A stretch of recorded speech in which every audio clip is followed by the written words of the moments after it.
Season 2 of the new Bronx Edulution. We've got something great in store for you. I'm Timothy Coleman, Director of Education for BronxNet and your host for the show. Our rich history and culture are rediscovered through the stories of community members who take pride in our borough while sharing their journey towards success. Get ready to be uplifted and entertained. Me and the crew welcome you to the brand new Bronx Edulution. What's up, creative family? This is Timothy Stone Dancer Coleman, Director of Education here at BronxNet, and your host for the Bronx Edulution. Thank you for joining us for today's show, where our topic is sacrifice. Now, don't run for your remote. I know that nobody wants to sit and have like a long, drawn-out lesson about sacrifice. Why? Because in most of the definitions you're going to find, it's called sacrifice because you have to give up something, and it has to be a little bit painful in order for it to fit that definition. Now, if somebody has $1,000 and someone else comes and asks for some money and you give them $10, although that's a really great gesture, that's not necessarily a sacrifice unless that $1,000 was supposed to go to your light bill, all right? So think about giving. And now giving doesn't also always have to be financial. Think about giving to a point where it proverbially hurts. Giving your time. When you sacrifice your time, when you give your time to someone in the hopes that your energy, your love, your commitment, your service will benefit someone else's life in a certain way, that is a type of sacrifice. So we're going to get on with the show because I'm really excited about our guest that we have today. Now, everybody knows that my favorite segment is when I can introduce you to the other people that work here at BronxNet, making things happen and supporting our community as we live our purpose and our mission. Well, today, we've got an amazing producer with us. Her name is Latricia Burton, and she has worked here at BronxNet for quite a few years and has shared her experiences and her love and her passion, both for community and the arts, in multiple ways through her service. So, Latricia, thank you so much for coming to the show today. Thank you for having me, sir. Oh, I appreciate you being here. So, what are you holding? What are we working with? I am holding an informational. It is the run of show for the host. A run of show. Well, as a teachable moment, we're going to learn about run of show. What does it mean? How do you use it? And for everybody out there who's thinking about taking an education class, you're about to get a head start. We'll be right back.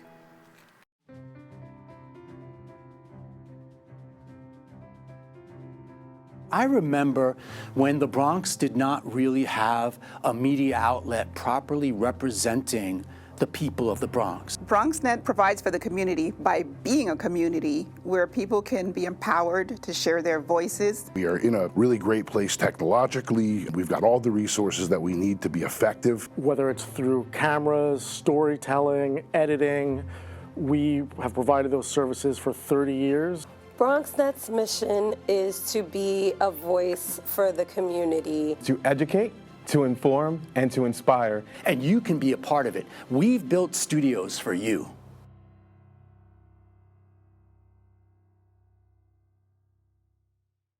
Welcome back, creative family. This is Timothy Stone Dancer Coleman with the Bronx Edulution.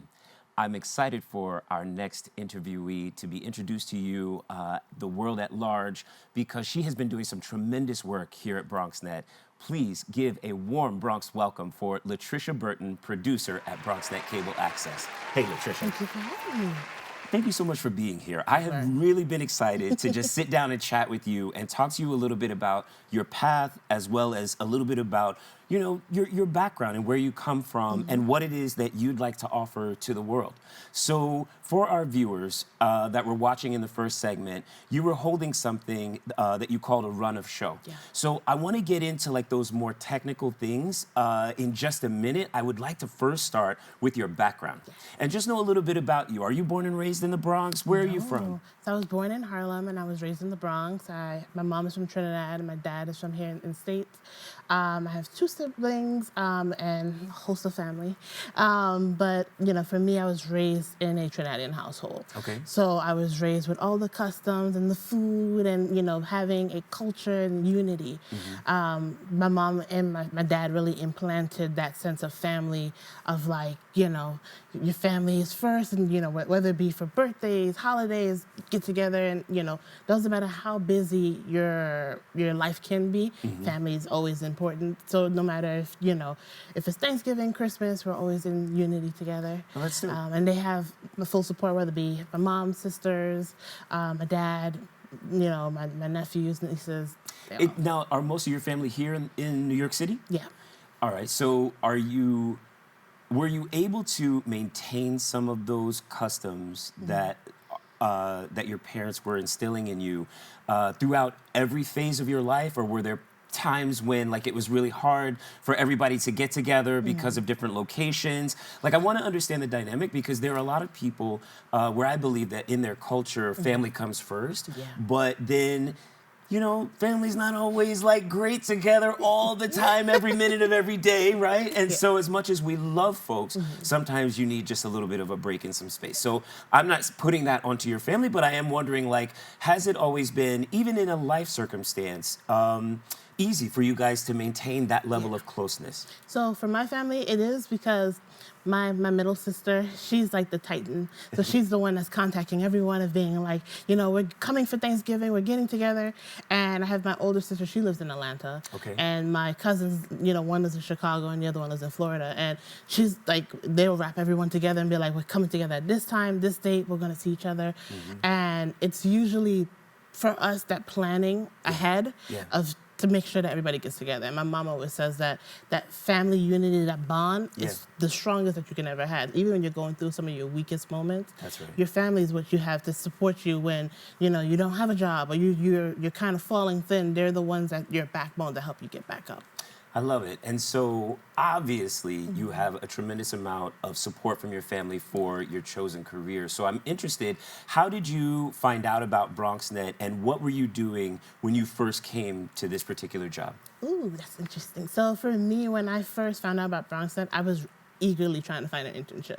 I studied at Fordham, and I was like, I wanted to get an internship before I graduated, because I had the experience of what the field is like. And I was split in between thinking about TV and radio. And I could never find a radio internship. But it just came out of the blue that I found the BronxNet, they had posted on our Twitter page, our Fordham career Twitter page. And I was like, all right, I'm gonna apply. And when I did the application, it was so easy. And I was like, okay, I don't know if I have what it takes, or, am I missing anything? And she's like, you have everything you need. Just come here and be here on Monday. And I remember coming here and being terrified. Because I didn't know anything about TV. I didn't know much about the media industry. So when I came here, the first host I met was Rena Valentine. And she told me the advice that basically stuck with me now. When you come through these doors, leave your feelings at the door. So that way you don't take anything personal. If we correct you, you don't feel anything personal. Right. If you feel like somebody's told you something wrong, leave that at the door. We'll handle it after the show. But let the show be the first priority. That's powerful. And when I came in, I was super timid. I was super shy. And they were like, we want to make sure your voice projects. We want to make sure you're heard.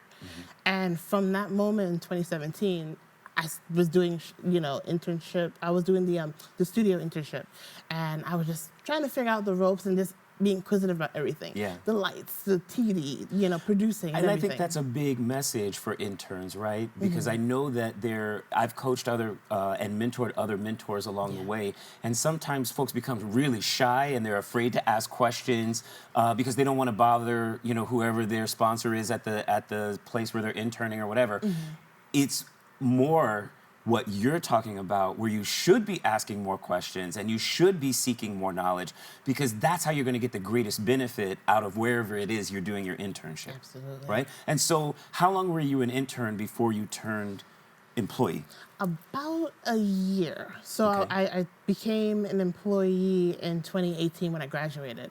So when I graduated, they were letting us know, you guys might be hired and be energized. You guys might actually have a position here.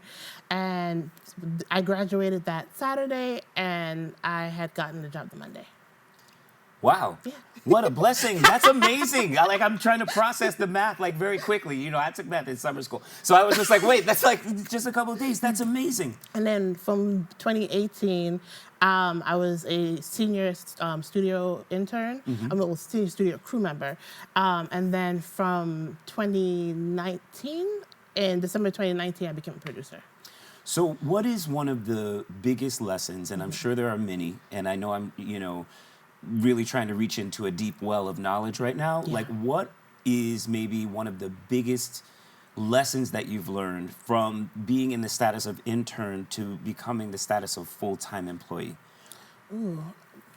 I think for me, I would say patience. Because, when you think you learn everything, you really haven't. You basically crack the surface level. So when I was an intern, when they would teach us just like, oh, this is floor managing, and this is how to do graphics, I was like, I want to know how to do the lights.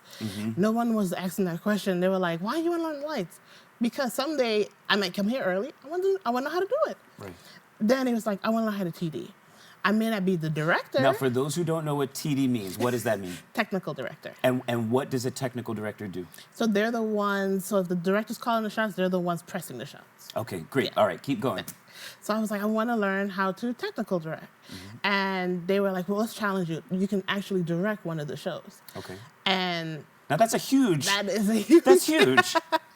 It was so like nerve-wracking because I didn't know exactly like how do I call out the shots? Am I doing it correctly? And then after a certain point, I got a certain flow. I was like, all right, this is interesting, but I'm gonna leave it to the professional.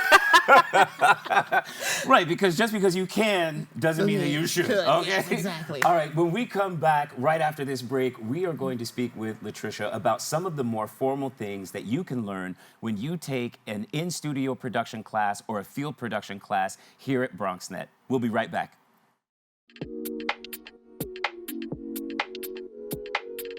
Congratulations, BronxNet, on 30 years. You started when I was born. That's my story, and I'm sticking to it. This is Verona, the dancing reporter for Create Your World, and I thank BronxNet for being here to help me produce my show. Hey, creative family, welcome back to the Bronx Edulution. We're here with my guest, Latricia Burton, and I gotta tell you, just as a side note really quick, she is such an amazing producer that no matter what else is going on around us right now, she is definitely like, are you sure you want to do that? Why did the lights change at that particular moment? So she is not off.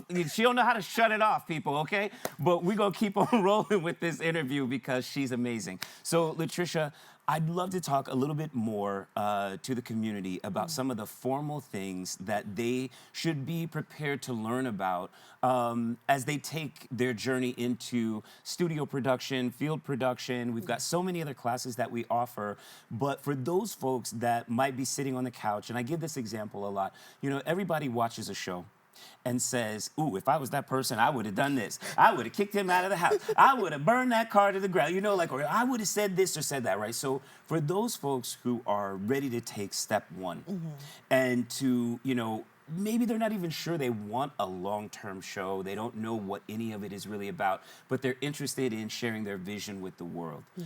You had something that you were working with something when we first met you a couple of segments ago that you called a run of show. And I think it's so critical to the success of helping you define your vision that I would love for you to talk to us a little bit about what is a run of show. What does it contain, and how do you use it effectively to get your idea across? Yeah. So a runner show is basically what the show is from the beginning of the show to the very end of the show. So it'll contain from everything such as the script, the time, the guest name, whether there's B-roll, which is like, any photos, videos, and contain all of that information. And the paper that I had is for the host, so he knows that this is the stuff that we have consist of. So when it comes to a show, the runner show will be helpful in the sense of really knowing exactly that you have every item for your show. Okay. So you have their names, you have the titles, you have all of the items for it. So that way, once you start recording, you don't have to worry about, oh, we have to stop and get this, or we have to, we have to navigate and do this. You already have everything set as a bundle for your crew to know and navigate with. All right, so when you create, and whose job is it to create that? It's my job. It's the producer's job. So as a producer, when you have completed this run of show, how do you make sure everybody knows what's going on? So when I first start to do the run of show, I have to make sure that I have all the information first, and then I start to think about the host. What does he need to make sure that his job is easier? Okay. So I'll start to make sure he has all the information, any research, and as well as any questions. Okay. Then when it comes to the director, how many people are on the show? So I'll put a note saying there's 2 people, 3 people, there's a group. So that way he'll be prepared to set up the shot. When it comes to graphics, then I'll put the guest name, this is the title, this is their social media information. When it comes to the floor managers, here's the information, this is their name, title, make sure that it's correct, it's spelled correctly, and it's the actual title that we have. Got it. And that we can verify that before the show starts. That's really powerful. So I just want to break it down even further, just one click, right? Just one click down. How much time does it take to prepare a run of show? Because I feel like, you know, you've got such a checklist, right? Now, is it that you're looking at a document? Now, you're a professional. She's a total professional. She's producing multiple shows. We are going to talk about a couple of those shows in just a moment. But you know, so for you, it might be a little more second nature.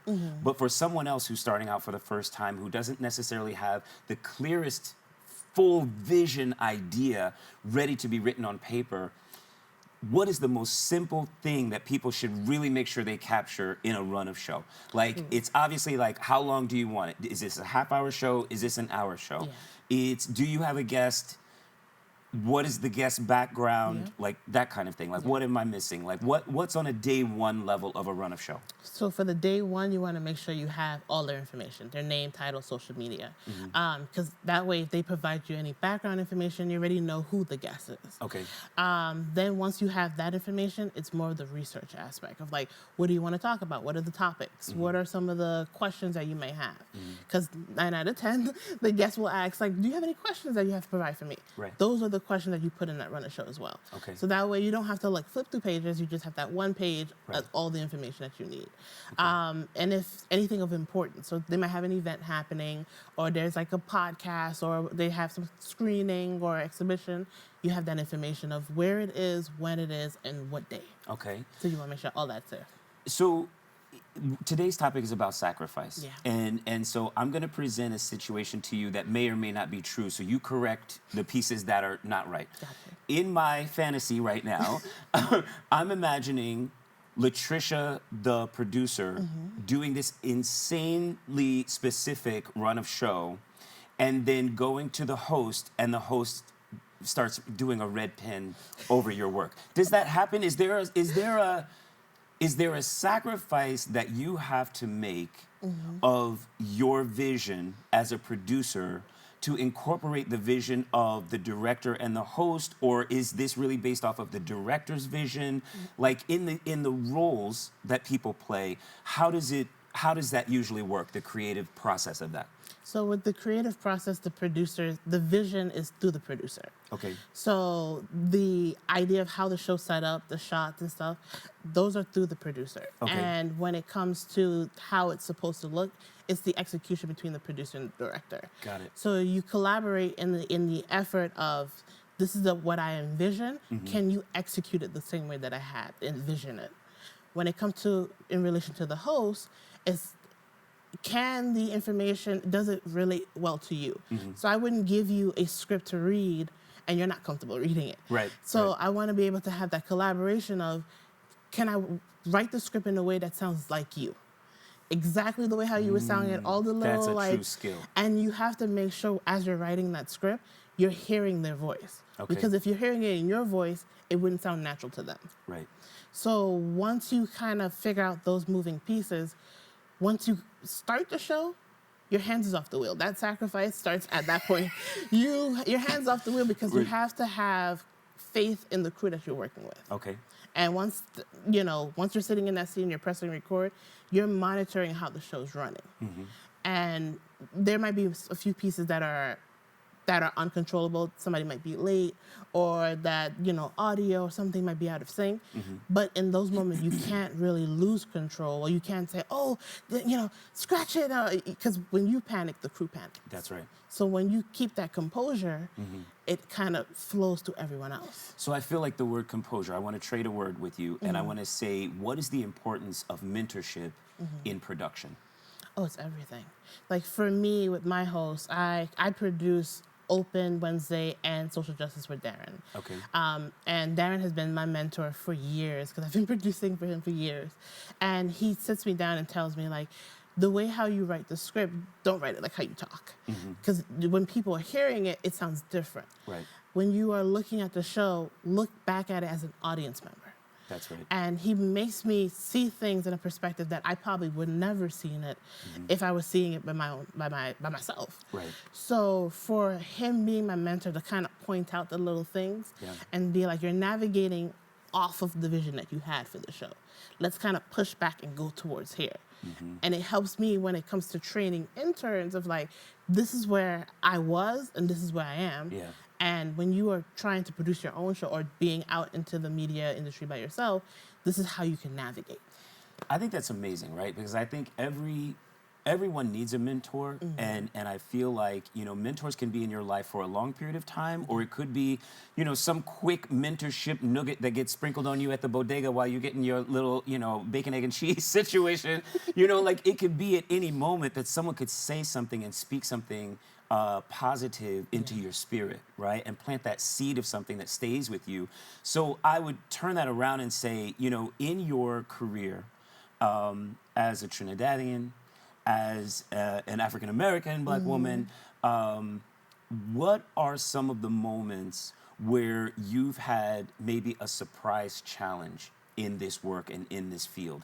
Because I frequently hear, oh, there aren't enough women represented in this position or in that position. So you've come through the door asking questions, unafraid, embracing the knowledge, like really having a positive attitude. I see the people here that work at BronxNet, all the people around you, like you create such a joyous space and people are attracted to that. So how did, you know, but every day is not funny and every day is not easy, and there are sacrifices that sometimes we don't even tell people about, right? So where in your life, in your journey, have you hit upon a moment where it was, you know, one of those kind of challenges? And what did you do in the face of that moment? Ooh, that is a good one. I feel like the biggest challenge for me is to understand myself, especially in the moments from like coming from being in high school where I was very timid. I wanted to challenge myself, and I always like to have this little challenge for myself, like, can I do the impossible? And in high school, I did it, and I was like, let me try out dancing. Someone who's super timid, that would fall under the radar, let me try out for dancing. And I excelled. So I was like, okay, let me keep pushing that boundary just a little bit and a little bit. And for most people, it's like, why are you coming out of your comfort zone? Why don't you just do what's comfortable to you? Why don't you just stay with the flow?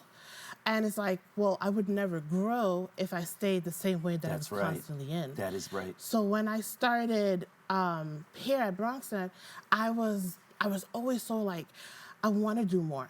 I want to see how this works. I want to see how producing works. I want to see how graphics work. And I was always inquisitive in that nature. But then for me, when I was initially as an intern, I wanted to do editing. Okay. And I was like, okay, I want to be an editor. And every time I tried to do the class, it was always full. And it's like, I'll do it next semester.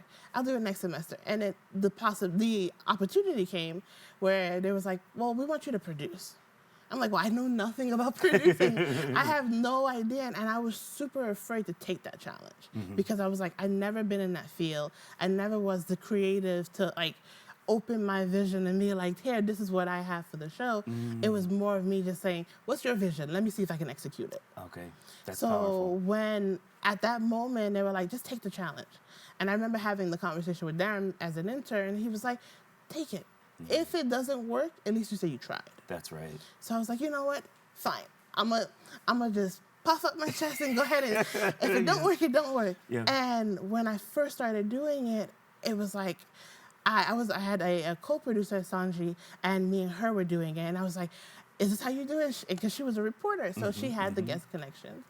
And for me, it was like, I don't want to feel a sense of inadequacy of being like, oh, I'm not as good. But I'm like, I'm going to challenge and push the level of like, if you can get guests because you're a reporter, I'm going to push the level of making sure that my repertoire is just as big as yours. That's right. That's right. I'm going to make sure that even if you're not here, I can go ahead and still produce the show. So you know, She's dropping $1 million nuggets, y'all. So I want to highlight a couple of quick things before we go. I want to highlight how wisdom really played a role in how I'm receiving what you're saying. I feel like wisdom really played a role in that you are willing to challenge yourself, but also not chastise yourself and allow yourself to feel inadequate about something that you willingly stepped into knowing that you didn't know all the components of. I think sometimes we take that step one and then we realize how much we need to learn, like what we call a learning curve. And then some people shy away, to steal one of your words, some people shy away from that learning and from that unknown potential of success, right? So I want to commend you for being a light. I am drawn to you. You are really a great person.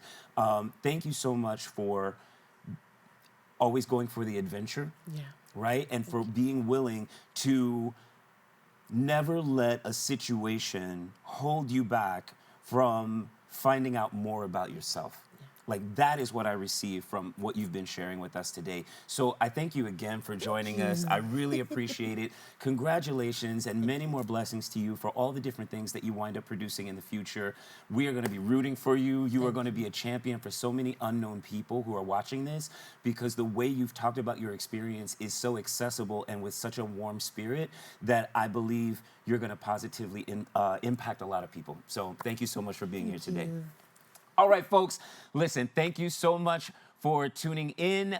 We will be right back after these messages. Come on back.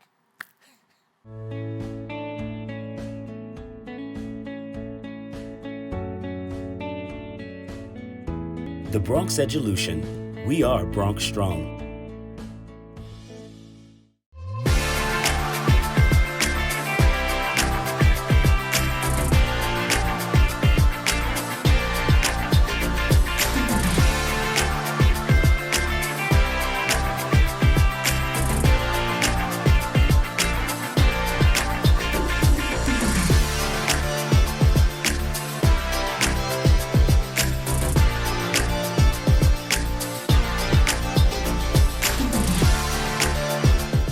Welcome back, Creative Family. Thank you so much for joining us for today's show of the Bronx Edulution, where our topic was sacrifice.